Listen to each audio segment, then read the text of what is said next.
আমার নাম মোহাম্মদ কামাল হোসেন। বাড়ির রাস্তার জন্য ৫ শতাংশ জমি রাখছি রবু হলাদার কাছ থেকে। ওরা হলো ৩ ভাই, এক ভাইয়ের অংশ আমি রাখছি ৫ শতাংশ জমি বাড়ির রাস্তার জন্য। বাড়ির রাস্তার সমস্যা, পরে জমিটা রাখার পরে বাকি ২ ভাই জমি আমার বুঝ দেয় না, এরা বিভিন্ন তালবাহানা করে। পরে আমি থানায় গেলাম, নৌবাহিনীকে গেলাম, স্থানীয় সালিশ ব্যবস্থা নিয়ে আজকে ৩-৪ বছর ধরে করতে আছি। পরে ইদানিং নৌবাহিনী কেস দেওয়ার পরে নৌবাহিনী মানাই দিল থানার ওসির কাছে। ওসি আবার স্থানীয় সালিশ যারা আছে তাদেরকে মানাই দিল স্থানীয় সালিশ মহোদয়। এরা জমিনদার রায় দিল আমার পক্ষে, যে ঠিক আছে জায়গা আপনি পাইবেন। ওরা আমার পিছু সীমানা দিয়েছে, সীমানা দিয়েছে। কালকে আমার পিছু সীমানা দিয়েছে, আজকে আমরা রাস্তার কাজ করছি।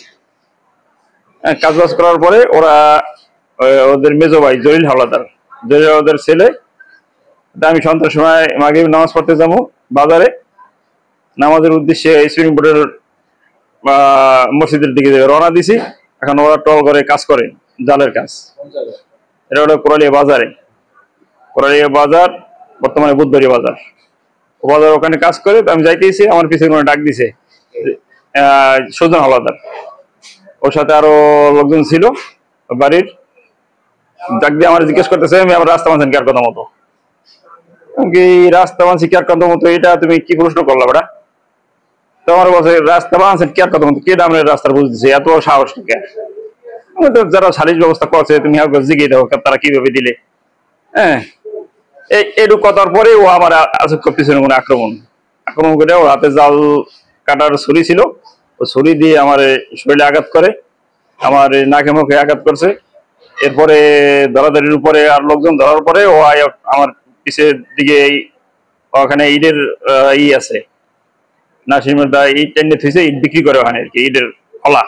ও কলার থেকে ধরে ইট উড়াইয়া আমার পিঠ পচাই মারছে।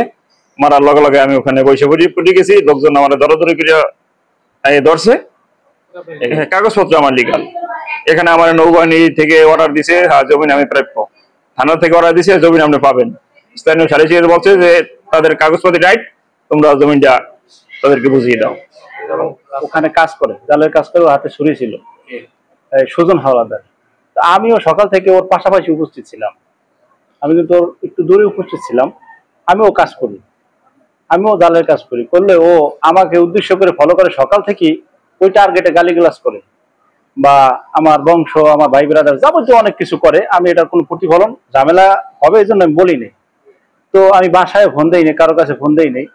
তো এরপর ইতিমধ্যে আমার ভাই নামাজ পড়ার জন্য ওইখান দিয়ে আসছে আর কি, আসছে একটু কাছে বসছে আর কি, নামাজ পড়তে যাইবে। আমিও যাবো, সময় হয়ে গেছে পরে। তখনই তার সাথে মানে ও এই ধরনের ভাষা, সে যে কথাটা বললো, এই ভাষা করে সাথে সাথে হামলা। এরপর ওই ছুরি ছিল সাথে সাথে আঘাত। আমি পিছনে যাইয়া আমি ধরছি আর কি, ধরার পর ওই ছুরিটা ঘুরে আবার আমার এখানে লাগছে। এরপর মারছি ইট। ইট তো ভাগ্য বলো মাথায় পড়ে নাই, 2-3 ইট মারছে। একটা গায়ে পড়ছে, সে তো বসে পড়ছে, আর একটা তো আমার গায়ে পড়ছে, মানে একটু লেগে মেরাই গেছে। ওখানে লোকজন ছিল, তারাই মনে করেন যদি না থাকতো তাহলে ও যে ইট মারছে তাই খবর দিত, আমাদের অবস্থা শেষ হয়ে যেত।